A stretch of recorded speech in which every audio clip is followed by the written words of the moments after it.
Hey guys, Michelle here from Cashel Creations, and I wanted to give you a project share. I had done a virtual retreat with Country Craft Creations back in, I think, November sometime, the end of November, right after Thanksgiving.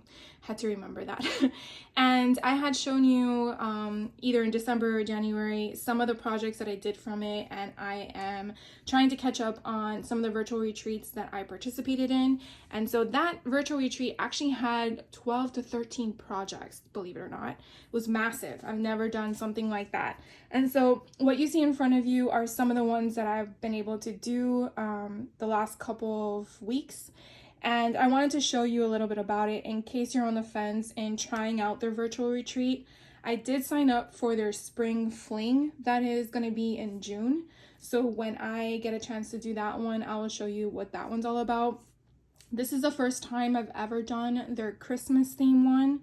So I wasn't knowing what I was getting myself into, thinking it was going to be quick and easy. It was not. There's many designers, and so each of them have their own technique, so it's trying to get into the groove of it. But I did want to show you what we created in the sense of just the basics. This one was a baking one. So the album, as you can see, it's all constructed by hand. It's not pre-made. I'm trying to zoom in a little bit better. There we go. And so the front, you have this cute little thing. Opening, you can either write a message in there, put pictures, recipes, whatever you want to do with it. They did give you the option of either putting a closure for with your own magnets, which I did not do because I thought about it after the fact. But I did raise it with foam tape underneath, so it is elevated. And then when you open it up, it would look like this. And so in here, it's a little gusseted pocket. And so this flap here is being secured by that. So that was kind of fun. And so you get to put recipes inside. And then when you flip it, you do have these little pockets. And of course, since I didn't have anything to put in there, here, we'll use Vicky Bouton.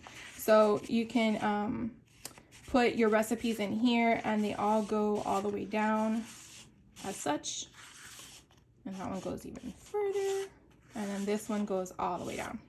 So they are open underneath, and they showed you how to do it. And then when you flipped it over, you had another option here to put another memory.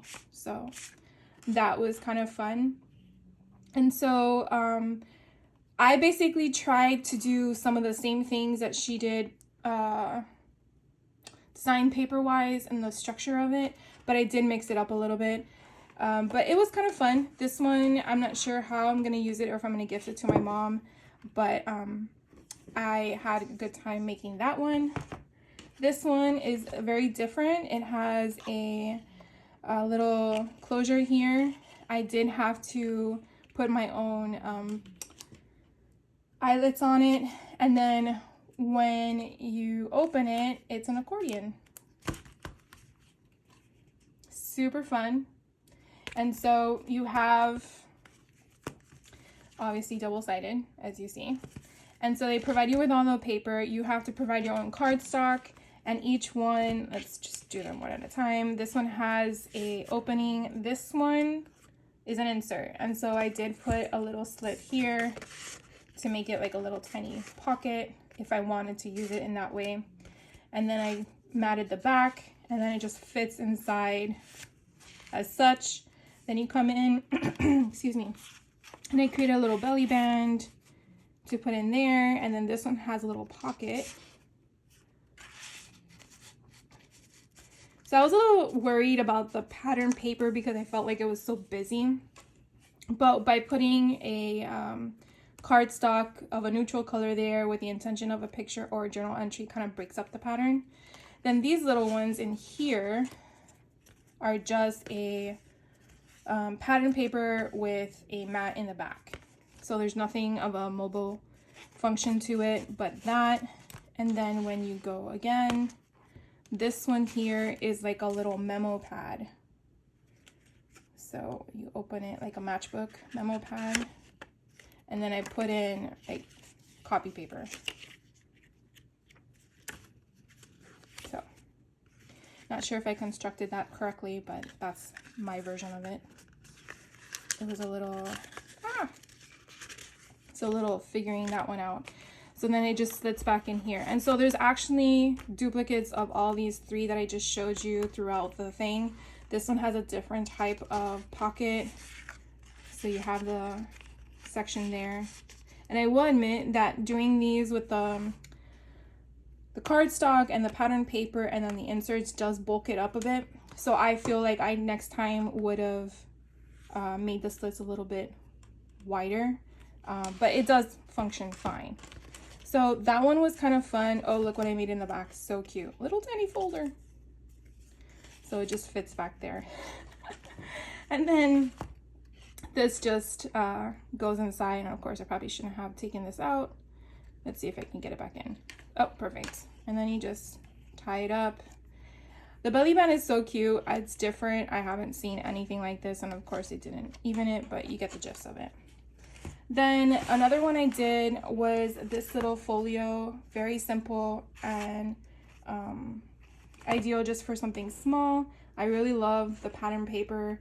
I'm not sure if this is their line. I do know that the retreat had different options, whether it was Echo Park, Simple Stories, or their own product line, because Country Craft Creations creates their own paper collections. So if you like some of this stuff, I believe you have to purchase it only through them. Here's another one that had a pocket. Super fun. And then this one opens up and then it has the waterfalls. And then this had a centerpiece that when you took that out, it opened up. So cute. This here was just a card folio. I didn't mat the back because I didn't want to bulk it too much when I placed it in here. And then this side also, on the right side, also opens up.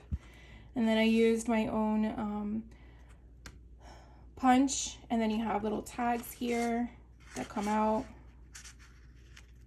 And then here is another pocket. Now I was, as you can tell, my cardstock, my design paper was different size in comparison to the left side, and that's because I ran out and I really wanted to use this pattern paper to kind of like tie in all on the right hand side. And so I felt like, okay, well, I can just do that. I could add a different piece here on both sides to kind of like make it like a title sort of thing or like an introductory, but I for right now I'm fine. Maybe when I add my pictures and stuff, I'll think about it. Here I didn't put anything as pattern paper because I want to just use them as photo mats. And with the black itself, I thought that was a good mat, so I didn't go any further. And so that is this one. Super fun. I do think that this is their collection. So this was the third one I made. And then the last one I made was very different. It was a crayon box holder or activity holder. It was very different, never seen anything like this, so it was a little bit challenging for me. So cute. Look, it's just like the structure of the album was easy to make, but when I was doing the insides, I had a little difficulty trying to figure out where it went and what, because you're making everything. So this just has a little Velcro snap, and then when you open it up, you have on the left hand side a little pocket, which is what do you call it? It's not gusseted, it's raised. And this is where you would put your card bases. And so the intention is that you would design your own cards. So these are the leftover cut aparts from the collection that I had, and I put them in here. Here I did make this a little tuck spot, if it would open, because I really wanted to use this paper to match the other side, and it had a hole. So I had to cover it up, and that was my way of doing that, figuring, okay, well, if I made it a tuck spot, it could be like a little note or something to put there. And then these little I guess they're tip-ins is what they're called. They have the vellum packaging for you to help make the kits. And so I made the envelopes. I don't think I did a fantastic job because I've never done this before, but they provided you with all these little embellishments.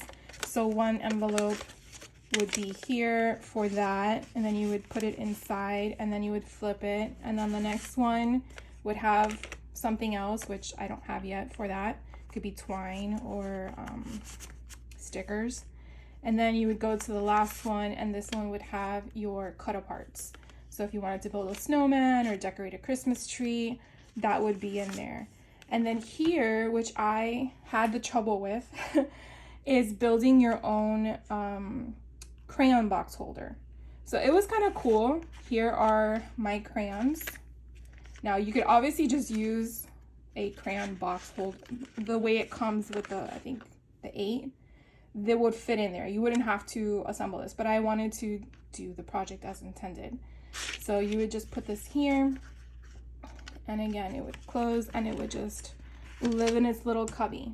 So I thought this project was super, super cute, adorable, loads of fun. Definitely could make it for, you know, for the kids during the holidays, you know, kids come over and stuff like that.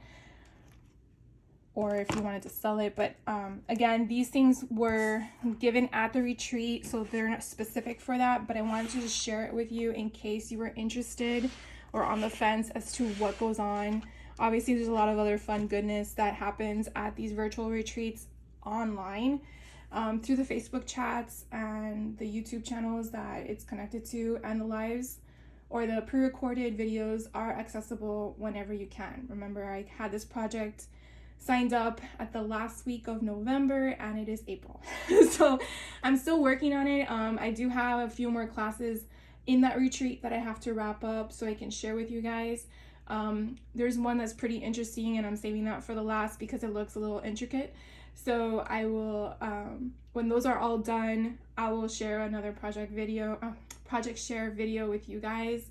So that way you can see, and hopefully later this year, I'm sure they'll do another one.